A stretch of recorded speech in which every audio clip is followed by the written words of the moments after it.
बिस्मिल्लाहिर्रहमानिर्रहीम। अस्सलामुअलैकुम प्यारे बच्चों, उम्मीद है कि आप सब बखैरियत होंगे।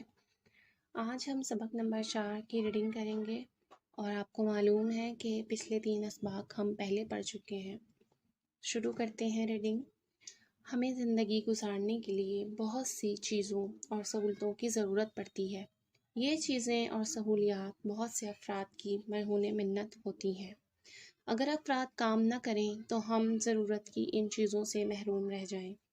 मिसाल के तौर पर अगर मिस्त्री घर ना बनाए तो हम कहाँ रहें? दुकानदार रोज़मर्रा की अशिया फ़रोख्त ना करे तो गुज़र बसर कैसे मुमकिन हो? हज्जाम हमारे बाल ना तराशे तो सोचें हम कैसे दिखाई दें? मुख्तलिफ अफराद के ये तमाम काम पेशे कहलाते हैं। यूं तो हर पेशा अपनी जगह अहम है, मगर चंद पेशे तो ऐसे हैं कि उनके बगैर ज़िंदगी गुजारना बेहद मुश्किल है।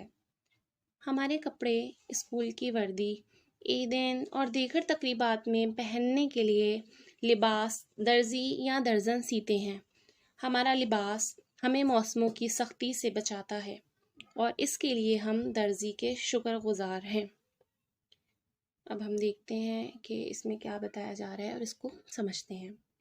जी, तो बेटा, हम जो इस दुनिया में ज़िंदगी गुजार रहे हैं तो हमें इस दुनिया में रहने के लिए कुछ चीज़ों और सहूलतों की ज़रूरत होती है। सबसे अहम मिसाल जो मैं आपको देने वाली हूँ वो घर की है। अगर मिस्त्री घर ना बनाए तो सोचें हम कहाँ रहें? और दुकानदार अगर रोज़मर्रा की अशिया फ़रोख्त ना करें तो हम अपनी रोज़मर्रा इस्तेमाल की चीज़ें जैसे आटा, घी, चीनी, दालें, ये सब चीज़ें हम कैसे ख़रीदें और अपना खाना घर पर किस तरह से बनाएं? और गुज़र बसर हमारे लिए कैसे मुमकिन होगी फिर अगर हमारे पास घर नहीं होगा और खाना खाने के लिए चीज़ें नहीं होंगी, दुकानदार हमें मुहैया नहीं करेंगे, अगर दुकानें नहीं होंगी तो हमारे लिए बहुत मुश्किल हो जाएगा। और हज्जाम जो हैं वो हमारे बाल अगर ना तराशा करें तो हमारे बाल बहुत ज़्यादा बड़े हो जाएं, बहुत ज़्यादा, और हम जो हैं वो फिर किस तरह दिखाई देंगे अगर हमारे बाल बहुत ज़्यादा बड़े हो जाएंगे और हम उन्हें तराश नहीं सकेंगे। अगर हज्जाम उन्हें नहीं तराशेंगे तो आप सोचें कि हम फिर किस तरह दिखाई देंगे। तो बेटा, ये जो काम कर रहे हैं ना, ये अफराद के ये पेशे कहलाते हैं। ये उनके मुख्तलिफ काम हैं, मुख्तलिफ अफराद के, इनको हम पेशे कहते हैं। यूं तो बेटा हर पेशा अपनी जगह अहम है, लेकिन कुछ पेशे जो है ना वो इस तरह के हैं कि उनके बगैर ज़िंदगी गुजारना बहुत ही मुश्किल है। आप देखते हैं कि हमारे कपड़े, स्कूल की वर्दियाँ और जो हम ईदों पर कपड़े पहनते हैं या किसी की शादी में या किसी की दावत में या कहीं भी हम जाते हैं तो हमारे पास अच्छा लिबास होना भी ज़रूरी है। तो वो लिबास जो है वो आपको कौन मुहैया करता है? दर्जी सीता है या फिर दर्जन सीती हैं? और यही लिबास हमें मौसमों की सख्ती से बचाता है। वो कैसे? सर्दियाँ आती हैं तो हम मोटे कपड़े सिलवाते हैं सर्दियों के लिए, ताकि हम जो है वो सर्दी से बच जाएं। और जब गर्मियाँ आती हैं तो हम लॉन वगैरह के और जो ज़रा बारीक कपड़े होते हैं वो सिलवाते हैं ताकि हम जो है वो गर्मी से बच जाएं। आगे चलते हैं। ज़रा अपने पैरों की तरफ देखें। फ़र्ज़ करें कि आपके पाँव में जो जूते ना होते तो क्या होता? क्या हम जूतों के बगैर तपती सड़क, ठंडे फर्श या पथरीले रास्तों पर चल पाते? यकीनन नहीं।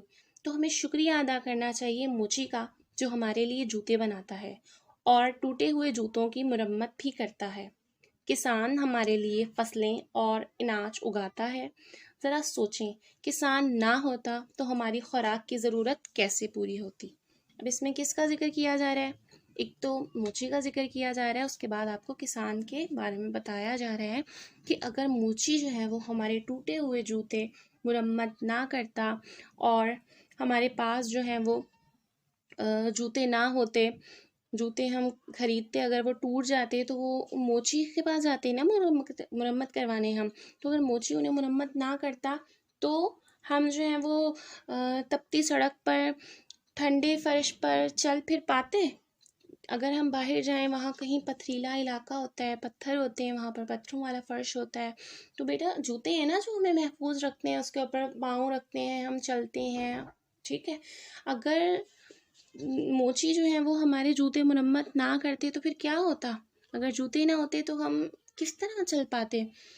तो ये मोची की वजह से है हमारे पास कि हमें जूतों की मुश्किल का सामना नहीं करना पड़ रहा, तो हमें इसके लिए मोची का शुक्रगुजार होना चाहिए। फिर बात हो रही है किसान की। अच्छा, आप घर में आटा खाते हैं, आटे की रोटी बनाकर खाते हैं, तो आटा हमें कहाँ से हासिल हो रहा है, कभी आपने सोचा है?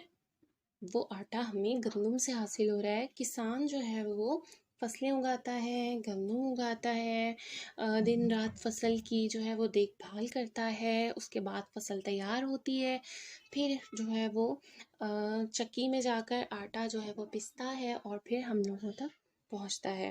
तो सोचें आप, अगर किसान ये सब मेहनत ना करता तो हमारी खुराक की ज़रूरत कैसे पूरी होती? आगे बढ़ते हैं। हम जब कभी किसी बाग में जाते हैं तो वहाँ की खूबसूरती देखकर बेख्तियार मुंह से सुभान अल्लाह निकलता है।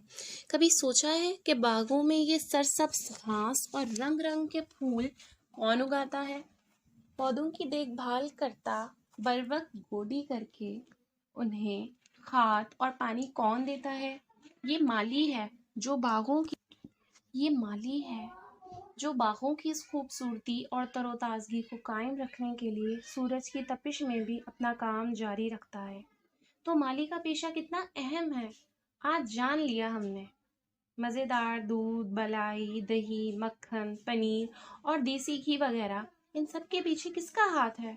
भला वो कौन है जो मुंह अंधेरे उठकर बाड़ी में जाकर दूध धोता है और फिर हमारे घरों तक पहुंचाता है? ये गवाला है जो दूध देने वाले जानवरों की देखभाल करता है और लोगों के घरों और दुकानों तक दूध पहुंचाने का काम बड़ी फर्ज शनासी से अंजाम देता है। इसी दूध से बेशुमार चीज़ें बनाई जाती हैं जो इंसानी सेहत के लिए बेहद ज़रूरी और मुफीद हैं। अब इस में जो है वो हमें किसके बारे में बताया जा रहा है, किसके बारे में पता चल रहा है? एक तो माली और दूसरा गवाला। अच्छा, तो बेटा आप पार्क्स वगैरह में जाते हैं तो वहाँ पर आप देखते हैं कि ज़मीन पर सब्ज़ा बिछा होता है, घास उगी हुई होती है और क्यारियों में रंग बिरंगे के फूल पौधे लगे हुए होते हैं, और उनकी देखभाल कौन कर रहा होता है? माली करता है ना उनकी देखभाल। उनको जो है वो वक्त पर पानी देता है और बर वक्त उनकी गोडी करता है। अच्छा, गोडी करने से क्या होता है कि पौधों को जो है वो ऑक्सीजन मिलती है, ठीक है। गोडी कैसे कहते हैं कि कोई भी नुकीली चीज़ लेकर जो है ना वो उससे पौधे की ऊपर की मिट्टी 1 इंच तक की जो है वो हल्की हल्की सी उसको जो है ना वो खुदाई करके ना उसको आगे पीछे कर देना, वो कहलाता है, वो अमल गोडी का अमल कहलाता है। उससे जो है ना पौधों की जो जड़ें होती हैं उन्हें ऑक्सीजन जो है वो मिलती है। अच्छा जी, बात हो रही थी माली की। अच्छा, तो माली जो है वो पौधों की जो है वो देखभाल करता है, उन्हें वक्त पर पानी देता है और उन्हें सूरज की तपिश से भी बचाता है। अगर किसी पौधे को जो है वो सूरज की रोशनी नहीं चाहिए तो वो माली जो है वो उसको जो है वो साए वाली शेड वाली जगह पर रख देता है पौधों को। तो बेटा देखें आपके माली का पेशा भी कितना अहम है। जिस तरह दर्जी का पेशा, मोची का पेशा अहम था हमारे लिए, उसी तरह माली जो है वो उसका पेशा भी हमारे लिए अहम है। तो आगे चलते हैं। अब गवाले की बात हो रही थी आगे। गवाला जो है वो क्या करता है? वो दूध दोहता है और उस दूध को हमारे पास हमारे घरों तक पहुंचाता है। और वो और क्या काम करता है? वो दूध देने वाले जानवरों की देखभाल करता है और लोगों के घरों और दुकानों तक दूध को पहुंचाता है। और इससे जो है फिर आगे हम लोग बेशुमार चीज़ें बनाते हैं, जैसे दही, मक्खन, पनीर और देसी घी वगैरह। ये सब हम दूध से ही बनाते हैं। मुख्तलिफ पेशों से वाबस्ता ये अफराद हमारी ज़रूरियात पूरी करते हैं और मेहनत करके अपनी रोज़ी कमाते हैं। हज़रत मोहम्मद सल्लल्लाहु अलैहि वसल्लम का इरशाद है, किसी आदमी के लिए इससे बेहतर कोई खाना नहीं है कि अपने हाथ से मेहनत करके खाए। सहाबा कराम रज़ियल्लाहु अन्हा भी मेहनत करके रोज़ी कमाते थे और वो मुख्तलिफ पेशों से वाबस्ता थे। जैसे हज़रत अबू बकर सिद्दीक़ रज़ियल्लाहु अन्हा कपड़े की तिजारत करते थे। हज़रत सलमान फ़ारसी एक हजाम थे। इसी तरह से हज़रत उमर बिन आस एक कसाब के तौर पर काम करते थे। हमें चाहिए कि मेहनत और ईमानदारी से अपना रिस्क कमाने वाले हर शख्स की इज़्ज़त करें। हमें समझना चाहिए कि हर वो शख्स जो मेहनत और ईमानदारी से अपना रिस्क कमाता है वो इज़्ज़त और एहतराम के काबिल है। हमें चाहिए कि अपने इर्द गिर्द मौजूद मुख्तलिफ पेशों से वाबस्ता लोगों को हकारत से कभी ना देखें, क्योंकि वो सब तो अल्लाह के दोस्त हैं। उम्मीद है कि आपको जो है वो इन तमाम जो पेशे हमने पढ़े हैं, इनके काम और इनकी अहमियत हमारी ज़िंदगी में समझ आ चुकी होगी। हम आगे देखें कि हमें क्या बताया जा रहा है कि हज़रत मोहम्मद सल्लल्लाहु अलैहि वसल्लम का इरशाद है कि किसी शख्स के लिए इससे बेहतर कोई खाना नहीं हो सकता कि वो खुद अपने हाथों से मेहनत करे और अपने हाथों से मेहनत करने के बाद जो है वो जो कमाए उसको खाए। इससे बेहतर उसके लिए कोई खाना नहीं है। सहाबा कराम भी मेहनत करके रोज़ी कमाया करते थे। उनके भी मुख्तलिफ पेशे थे, वो भी मुख्तलिफ पेशों से वाबस्ता थे। जैसे हमें बताया गया कि हज़रत अबू बकर जो हैं उनकी कपड़े की दुकान थी, कपड़े की तजारत करते थे वो। और हज़रत सलमान फ़ारसी एक हजाम थे। और हज़रत उमर बिन आस किसाब का जो है वो काम करते थे। और इसी तरह हमें भी जो है वो मेहनत और ईमानदारी से अपना रिस्क कमाना चाहिए। और हमें चाहिए कि हम हर शख्स की इज्जत करें जो मेहनत और ईमानदारी से अपना रिस्क कमाता है। वो जो है ना वो इज्जत और एहतराम के काबिल है। हमें किसी भी पेशे को जो है ना वो हकारत से कभी नहीं देखना चाहिए कि अगर जो है ना वो कोई मोची का काम कर रहा है या माली का काम कर रहा है तो हम जो है वो उसे हकारत से कभी भी ना देखें। मेहनत तो वो भी कर रहा है ना, तो हम जो है वो उसे हकारत से देखने वाले कौन होते हैं? फिर वो तो अपना मेहनत करके रोजी रोटी कमा कर खा रहा है ना। तो हमें किसी भी पेशे को हकारत से नहीं देखना चाहिए, क्योंकि हर पेशे की हमारी ज़िंदगी में अहमियत है। उम्मीद है कि आपको बहुत अच्छे से मेहनत तुझे सलाम सबक समझ में आ गया होगा। आप लेक्चर को गौर से सुनिएगा, अपना बहुत सा ख्याल रखिएगा। अगले हफ्ते हम सबक नंबर 5 जो कि तारे है उसकी रीडिंग करेंगे।